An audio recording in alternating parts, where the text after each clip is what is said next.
Sejam muito bem-vindos a mais um podcast do Sim de Roupas. E o conteúdo de hoje nós vamos falar sobre planejamento estratégico com um case de sucesso, nosso associado e diretor também do Sim de Roupas, com Felipe Henrique, mais conhecido como 4.0, que já está indo para o 5.0, né, Felipe?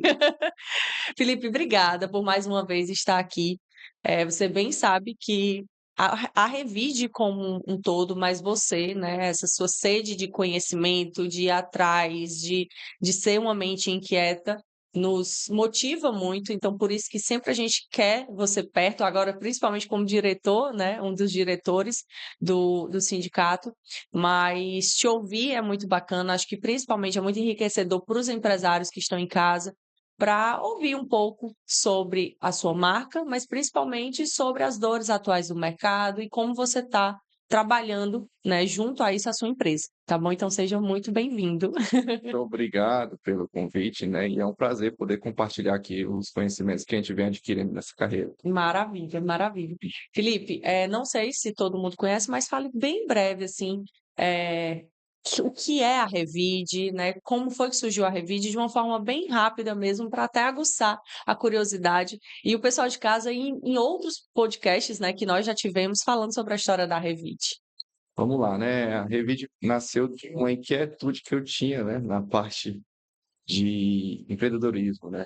E aí a gente tinha uma vontade de empreender, eu principalmente. E aí nesse momento a gente decidiu criar a Revide e o nome, né? Já vem bem atípico, né? Seria um nome baseado em revidar e a situação financeira que a gente enfrentava na época, eu e a minha sócia, a Ângela, e aí a gente pegou.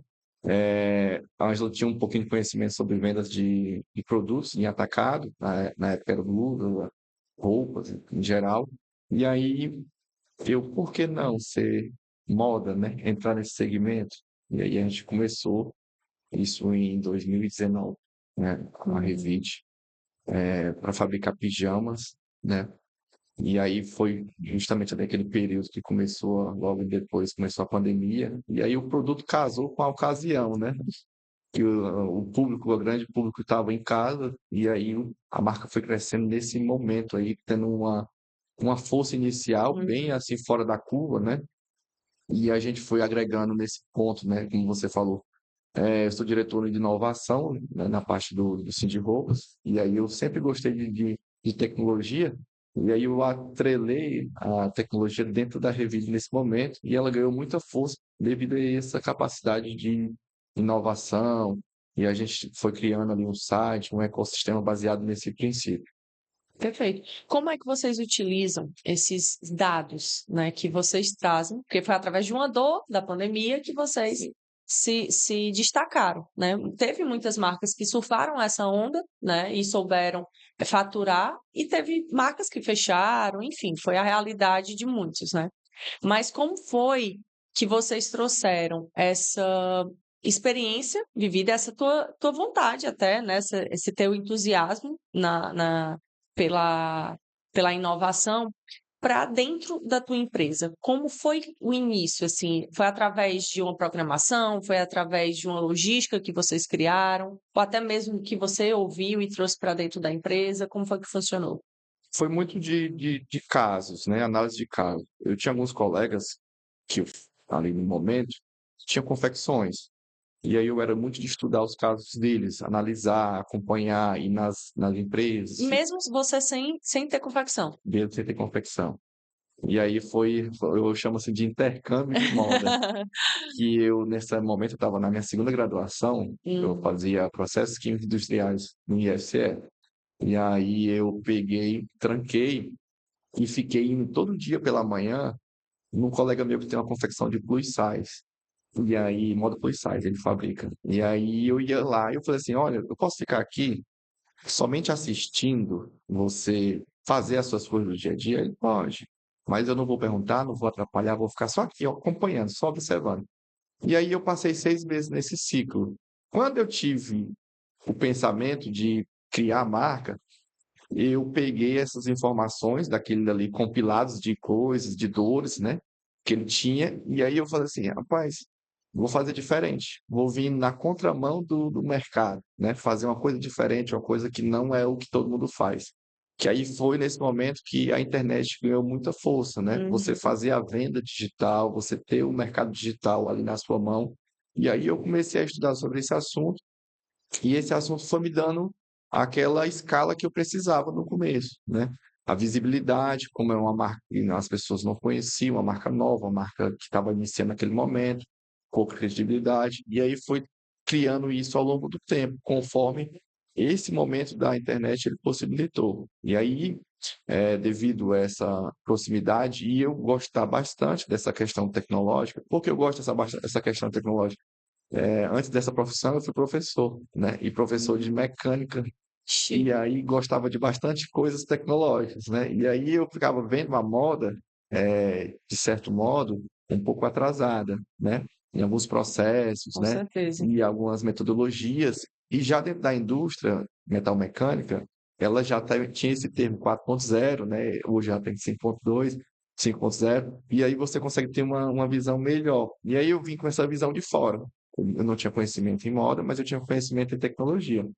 E eu embarquei isso através, né, de oportunidades. Aí, para mim saber um pouquinho de moda, contando assim um pouquinho da Uhum. história, eu me matriculei num curso de corte e costura no Senai Para entender o processo. para entender o processo. Aí eu fazia esse curso dia de sábado para me entender. É tanto que a minha primeira coleção que eu desenvolvi lá junto com os colegas do curso. Fiz o corte, fiz a modelagem, e aí lancei a primeira coleção. Não pegou tanto porque eu não tinha muito estudo de mercado. Que aí Uhum. foi o primeiro momento que eu tive a primeira dor, que foi o quê? Eu não sabia vender. Aprendi a produzir, mas não sabia vender. Aí eu comecei realmente a estudar esse mercado da venda, que, né, a gente tem que pensar o seguinte: a gente tem que primeiro ter a estratégia, depois a estrutura. Eu fui o contrário, fui para a estrutura, ter o produto, mas eu não tinha a estratégia.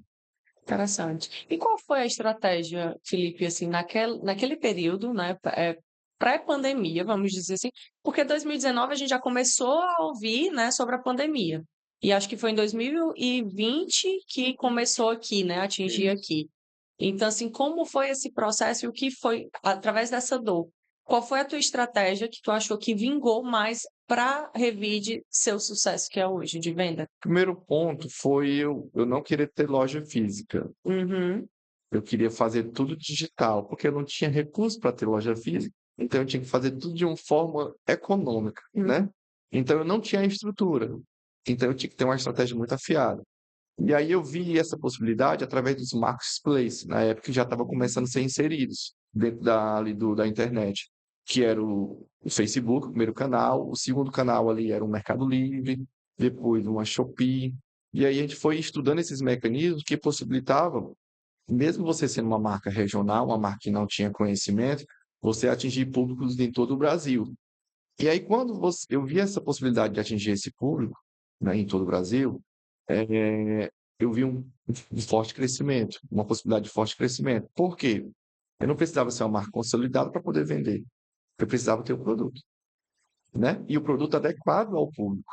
Entendi. Aí foi sendo feitas essas análises que fazia sentido. Eu olhava a recorrência daquela venda daquele produto, via que existia a possibilidade, existia já mecanismo de pesquisa para saber quais produtos estavam sendo mais vendidos nesses Dentro marketplaces. dos marketplaces já tinha É, todo esse filtro. existiam esses dados. E Uhum, aí você conseguia filtrar, saber, olha, esse produto vende mais, esse produto vende menos. legal. E aí você começava a fabricar o produto sob a demanda, né? Através do pedido, da solicitação Isso, do cliente. é. Aham. E aí a gente foi vendo isso, né? E aí foi tendo uma clareza ali de mercado. Aí eu não, assim, eu digo que hoje eu entendo pouco de moda.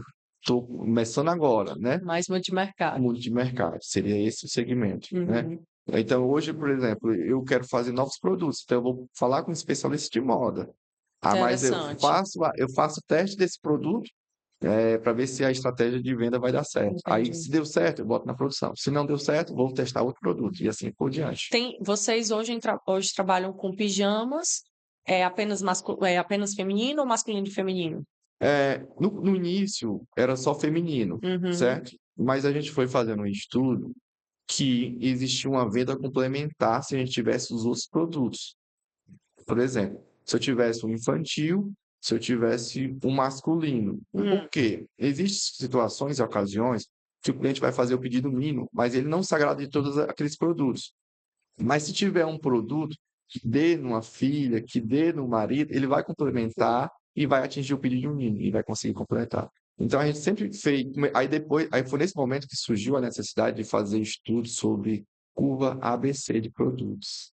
Explica melhor, por favor. Vamos lá. Você ali tem produtos que vão ter saídas. Você vai fazer um produto que vai ter ali correspondente ao teu faturamento, onde você vai faturar mais com esse produto. É tipo o que mais vende na loja. Vamos simplificar aqui na linguagem. O que nós falamos de fecha-caixa, né? O que bate Pronto, caixa. isso. O produto que mais vende. Só que aí você precisa ter alguns produtos complementares, que eles não vendem tanto, mas eles acabam vendendo com um período mais espaçado. E aí você faz esse estudo e você identifica esses produtos. Aí quando você vai montar, aí entra no produto, montar a coleção, vai montar o produto que vai ser vendido naquele momento. Então você vai botar o produto curva A, o produto curva B e o produto curva C. Vai montar esse mix e vai disponibilizar. Num montante, o objetivo final é que você venda ali de 80% a 90% da coleção. Sim. Esse é o objetivo. Naquele lançamento, naquele pré-lançamento, ou então naquele lançamento específico. E assim você vai tendo uma recorrência de lançamentos assertivos e vai fazendo ali uma estratégia ao longo prazo. Olha, vou sempre fazendo essa análise de qual produto está mais saindo e vou fazendo essa fabricação. Porque às vezes você eu criei um produto. Vamos pensar no caso que eu criei um produto.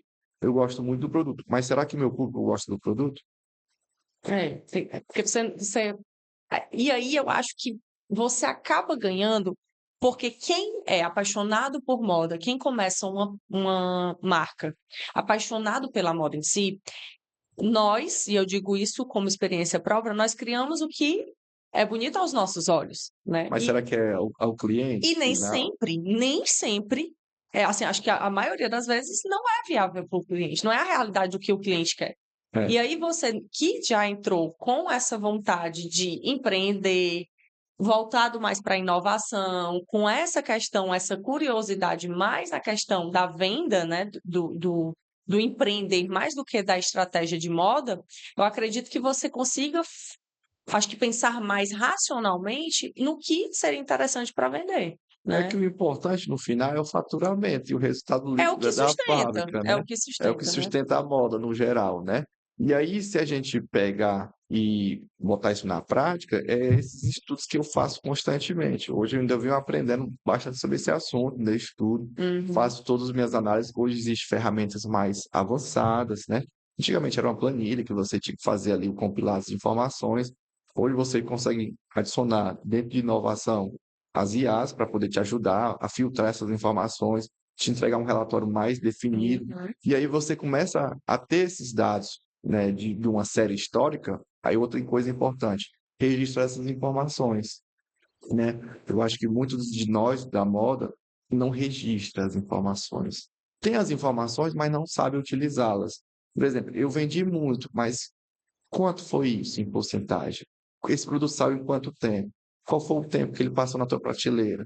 Né? Essas informações são interessantes. E aí a gente, dentro da minha perspectiva, que eu acho, a gente tem que fazer esse acompanhamento em full time, É, né? Porque hoje o mundo é muito rápido. Um produto que vendeu mês passado, pode ser que normalmente não ele vende. não vende nesse mês tanto forte. Por exemplo, vamos dar um exemplo. Produtos temáticos, por exemplo, Dia dos Namorados, Dia das Mães. Se você errar o time desse produto, esse produto vai ficar na tua prateleira até o ano que vem.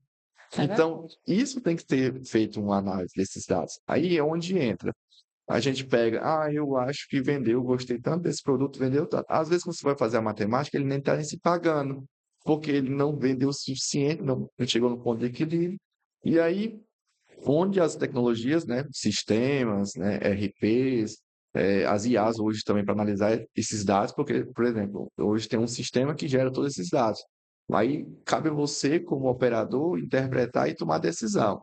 E aí, com o auxílio das Daí, IAs, ela te faz um filtro dessas informações, te dá um caminho já meio ali, já mastigado, e você consegue ter uma informação mais rápida. E aí, Uhum. quando você tem mais rápido, você consegue agir mais rápido, né? Entendi. Então, se você analisar hoje as marcas, as grandes marcas, os grandes players do mercado de moda, você vê que eles mudam rápido. Eles É. fazem as mudanças bem rápido, porque eles têm os dados e com os dados eles conseguem mudar. Então, se a gente não tiver essa visão de mudança e também, porque eu não posso vender o mesmo produto o ano inteiro, né?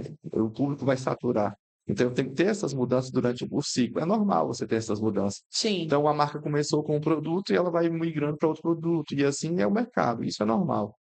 E a velocidade que isso acontece hoje é bem mais rápido do que antigamente. Eu vou botar aqui, por exemplo, há 5 anos atrás era uma velocidade, hoje é outra velocidade. É. Parece que depois da pandemia, as pessoas tiveram um senso de urgência mais rápido, assim, Imediatismo, né? imediatismo, que precisa ser resolvido e ser rápido. Então, por exemplo, aí vamos pensar como um cliente, vamos entrar nesse ponto, acho que é interessante. Uhum. Como cliente, o que é que o cliente quer? Do teu atendimento, do teu produto, do teu pós-venda. Aí você começa a fazer essa trilha, que era interessante, né? Nós empresários, sempre está fazendo essa trilha dentro do nosso negócio. Como é que é a jornada do meu cliente dentro do meu negócio? Né? Como é que ele vê a minha marca, como é que ele vê o posicionamento, como é que ele me identifica. E aí você fazendo esse dever de casa, de analisar e sempre estar olhando isso para dentro, você consegue ver pontos que talvez não eram tão perceptivos e você consegue fazer essas correções ali, e aí tornando a jornada do cliente mais rápida, né? Vou fazer o exemplo da Revide, né? A Revide é uma empresa que vende pijamas, o foco em atacado. E aí o perfil dela é aquela pessoa que quer a segunda renda, a renda complementar. Geralmente essa pessoa tem uma profissão, certo? E Uhum. ela está no horário comercial, ela está trabalhando, né? E aí ela, para fazer a compra dos teus produtos, ela vai ter que comprar ou de horários fora do comercial ou horários ali, né, madrugada, noturno, de manhã muito cedo. E aí, pensando nisso, a solução do site surgiu. Porque o site vai estar 24 horas no ar, com todo o meu estoque, e aí ela vai poder fazer a compra dela tranquilamente no horário que ela for mais oportuno para ela. Por exemplo, na hora do almoço, Uhum. depois do expediente, ou então no finalzinho do dia, quando ela for se deitar, ela pega o celular e vai fazer essa compra. E aí você se torna prático para o cliente. Aí o cliente, olha assim, esse fornecedor aqui, o site é. Aí onde entra? Ele comprou, ele confia que tudo que ele comprou vai chegar. Aí onde entra o nosso dever de casa? O estoque está 100% atualizado. Aí outra coisa, ele comprou, ele quer que chegue rápido. Aí nossa expedição ser uma expedição rápida. E aí começa esse estudo de, Sim. né, dentro dos nossos processos. Outra coisa também, Felipe, que quando eu fui visitar a Revide, que eu fiquei assim, acho que isso é o que traz mais essa confiança do cliente e a fidelidade do cliente com vocês, para com vocês. É a questão do processo ser muito pontual, organizado, né? E, além de imediato, ser previsível, né? Em que sentido? De ter um dia ideal, o dia que vocês já colocam como o dia para lançar a coleção, até porque toda semana tem lançamento, não é isso, Felipe? Isso, isso. Toda semana tem um ciclo de lançamento, Ciclo né? de lançamento, maravilha. Eu digo que o lançamento ele não é sozinho, né? Ele tem todo um trabalho prévio para que aquele lançamento aconteça. Como é esse trabalho prévio? Soltando um catálogo prévio antes, fazendo as fotos antes, liberando essas informações de forma estratégica, né, ao Uhum. longo desse período antes desse lançamento. Aí o intervalo que a gente tem de trabalho é uma semana, 7 dias, 7 dias até o próximo lançamento. Então a gente tem que fazer toda essa história nesse período. Então vamos lá. Começa assim, na segunda-feira a gente tem o lançamento do catálogo, Uhum. que é todo o lançamento de produtos que vai sair na quarta. Isso na segunda-feira a gente libera nos grupos. Toda segunda-feira. Toda segunda-feira a gente libera nos grupos e no canal, né, que a gente Uhum. utiliza. Pronto. Na terça-feira a gente vai trabalhar isso previamente, essas informações novamente com uma análise, né, daqueles produtos, aí vai lançar aquelas fotos em preto e branco, para dar o suspense. Então, o cliente que recebeu o catálogo, ele vai ficar sendo instigado com aqueles produtos que vão ser lançados na quarta. E aí ele vai pegar os pedidos, que o intuito que eu quero que ele seja o varejista e Hum. eu seja o atacadista. Então, ele vai pegar os pedidos dos clientes dele e vai vir na quarta-feira e Já fazer a compra certa do produto que ele talvez já tenha até vendido. E aí, a gente começa a fazer esse ciclo. Aí, pronto. Aí, na quinta-feira, a gente vai fazer o pós. Como é que faz o pós? Eu vou fazer toda aquela história do envio, da separação, né? Para poder o cliente, olha, ter a confiança, eles estão fazendo o processo. Na sexta-feira, a gente faz um suspense, que é para aumentar a recorrência. O que a gente faz? A gente faz uma recontagem de estoque, tira o site do ar uma hora, meia hora, causa aquele suspense e faz uma liberação daquele site.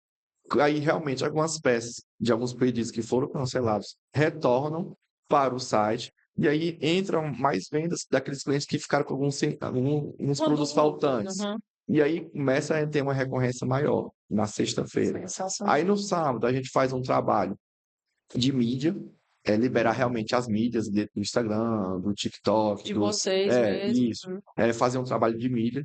E no domingo a gente não perde o público, a audiência. Como é que a gente faz? A gente fecha com alguma parceria com é, um influencer, alguma blogueira, para mandar algum conteúdo, para ter um engajamento no domingo. Tá. Então, toda a semana o público E está na segunda, acompanhando, na próxima segunda já, já tem coleção de aí novo. já iniciou novamente o curso de novo.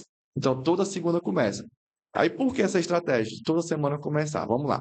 A gente tem uma coleção, vamos imaginar uma coleção dos modelos padrões. Tem empresas, aí são N ideias de cada empresa, certo? Mas o padrão hoje comercial, como é? A empresa tem uma coleção com 150 modelos para lançar para 6 meses. Então, a empresa faz 2 coleções no ano, né? Uhum. Ou então divide para 3 meses, 4 coleções, certo? 150 modelos. Vamos pegar aqui, por exemplo. Então, se eu tivesse 150 modelos para lançar em 6 meses, eu posso dividir esses modelos, para cada mês, né? Esses 150. Sim. E eu posso dividir o que sobrar dessa divisão por cada semana. E aí eu consigo ter uma assertividade maior. Vamos lá. Eu tenho 150. Para me acertar esses 150 de uma vez só, é mais fácil ou mais difícil do que eu fracionar ele em pequenas porções? A chance de eu errar é bem maior. E eu errar o time também. Então, eu peguei, fracionei isso por semana. Geralmente, a gente lança de 3 a 5 modelos por semana, com a estratégia de a gente acertar no mínimo 60% a 80% daquele lançamento. E dentro do histórico do ano, a gente consegue acertar 88%. E aí eu consigo ter uma previsibilidade no meu processo. Maravilha. Aí eu faço o seguinte, aí é onde entra também. O cliente, geralmente o cliente que eu mirei, ele quer novidade. Por quê? O ticket médio da compra dele não é tão alto. Ele quer uma renda complementar. Então, para ele ter uma renda complementar, ele vai ser conhecido como a pessoa do presente. A pessoa que tem sempre um presente disponível. Eu quero para o aniversário, eu vou dar um pijama. Eu quero ir para uma festa, eu vou dar um pijama. Eu quero para uma ocasião visitar um parente, eu dou um pijama. Legal. E aí, né, eu fiz esse estudo do cliente, pronto. Então, para ele ter novidade, eu tenho que ter novidade constante. Se eu tiver só uma coleção do ano todo, ele vai ficar estagnado. Então, se eu tiver várias coleções pequenas durante vários períodos, ele vai sempre ter novidades. Aí acontece o seguinte: se ele sabe que eu tenho novidade toda semana, o que ele vai comprar no concorrente? Uhum. É outra sacada sensacional. Eu acho maravilha, Felipe, porque além de vocês trabalharem de uma forma estratégica para vocês, e obviamente a dor do cliente vai atingir vocês, mas vocês trabalham com um erro mínimo de estoque parado para vocês e para o cliente, justamente pensando nessa novidade, né? Porque tendo novidade, essa questão da recorrência, ele não precisa estar, tipo assim, comprar um montante para ter o produto, Isso, todo o tempo ter o produto, e ainda tem produto de qualidade toda semana. toda semana. Toda semana novidade, né? Nesse ponto, como eu te falei, a gente tem que entender a jornada do cliente. Exato, Porque sim. a venda não se acaba quando eu faço a venda para o cliente. A venda vai acabar só quando ele fazer a Faz venda para o realmente. cliente dele. E ele retorna com esse Retorna com resultado. esse resultado. Se eu não olhar isso, vai acabar que ele vai comprar de mim, vai ficar com o estoque lá estagnado e ele não vai voltar. Não teve resultado, né? Para ele não teve Eu resultado. estava fazendo um levantamento esses dias lá com o pessoal. Eu uso a plataforma Nuvem Shop, certo? Para o meu site. E aí a minha recorrência está em 88%. Sim. O cliente entra para minha cartela de clientes, ele vai comprar, né? Ele vai ficar ali dentro do fluxo e o lead time de vida dele dentro do nosso período, ele está 12 meses. Então, ele entrou, ele vai passar 12 meses comprando comigo. E a taxa dos clientes que entraram, 88% retorna a comprar. E aí é uma taxa muito boa. Maravilha. Então, fora da curva do mercado, se comparar Total. com o mercado, é um pouco mais abaixo. E aí você está vendo que é uma estratégia muito eficaz, É. que o cliente entra, ele fica fidelizado, ele fica acompanhando as histórias, ele se sente pertencente daquilo e ele entende que aquilo ali é uma ferramenta para ele também ganhar, não é só a empresa. A gente tem que imaginar também que o cliente tem que ganhar no final, o varejista, né? E a gente, o atacadista também. E a gente faz esse ciclo. E aí a gente consegue manter uma cartela ativa por muito tempo. Muitos deles crescem, muitos deles diversificam também outros produtos, e a gente acompanhando ele nessa Sim. jornada. Então, é isso, a gente tem que olhar o cliente, estudar o cliente, e aí adaptar o nosso processo ao Da forma cliente, mais rápida possível, para o né? cliente moderno, né? Eu fiquei vendo isso dentro na minha pesquisa de campo que eu fiz lá dentro do meu amigo, que ele tinha umas regras de venda que muitos clientes não conseguiam atingir, só clientes de grande porte. Aí eu não. E o cliente de pequeno porte? Quem que vai atender esse cliente? Exato. Aí eu fiquei imaginando o seguinte: se eu juntar vários de pequenos clientes, eu vou ter um montante bem grande, né? E aí eu fui nesse cliente, que é o cliente que estava ali, de certo modo, era deixado de lado dentro do mercado, porque ele não atingiu o mínimo daqueles grandes marcas, né? Eu sei que são estratégias, mas eu vi aquela oportunidade naquele nicho. E aí a gente tem que olhar para o nosso cliente, o que é que ele está precisando, né? A dor latente. É, Isso nunca vai dar errado, né, Felipe? Eu acredito sim. Eu poderia passar o dia todo aqui, apesar do nosso tempo já estar passando, mas principalmente na estratégia que você usa para Revit, né? Desde que eu conheci a marca, entendi a estratégia de vocês, eu acho que é algo simples, assim, eu posso definir uma pode, por frase: favor. feijão com arroz, Pronto. bem feito. É o bem feito. Pronto. É algo simples, porém muito bem feito. E as pessoas, o mercado erra, não é no olhar, é simples, é no bem feito. Porque por ser simples, não dá talvez aquele valor, aquela importância, aquela análise até mesmo de dados para algo simples, né? É como é só um feijão com arroz e aí acaba que passa do ponto. Ou, né, ou chega cru, Chega. vamos dizer assim. Mas, Felipe, para finalizar, eu queria apenas fazer um ping-pong que a gente chama, sabe?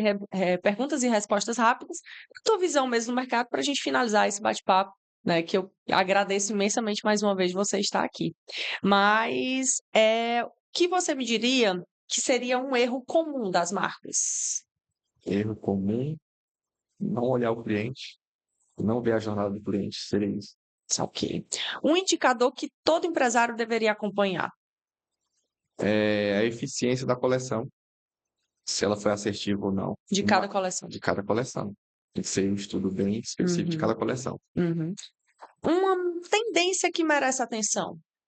O, o digital, né? O digital é a tendência do momento. Perfeito. Completando a frase, você diria: uma coleção de sucesso começa quando? O planejamento é bem feito. Ok. E para finalizar, um diferencial da Revit. Revit faz o básico bem feito. Maravilha. Felipe, muito obrigada pelo seu bate-papo, por essa troca. Tenho certeza que, mais uma vez, é mais um bate-papo que o pessoal de casa vai estar podendo aproveitar, fortalecer e fomentando cada vez mais o mercado, o seu produto dentro da sua empresa. Queria também te pedir para as pessoas que não te seguem ainda, que não seguem a Revit, como elas podem fazer para acompanhar vocês nas redes sociais. Vamos lá, o nosso arroba é Revit Pijamas, no Instagram. A gente também pode pesquisar lá no Google, a gente vai estar em todas as plataformas aí, Shopee não, desculpa, TikTok, Facebook, Instagram, né? Então vamos estar presente. Temos também alguns vídeos também no YouTube falando sobre a marca. E o meu pessoal é Felipe Henrique Revide. Seria meu arroba para seguir um pouquinho da nossa história, nossa trajetória. Perfeito. E você que não nos segue ainda é @ThaísCunha_ e @Sim de Roupas. Um cheiro e até a próxima.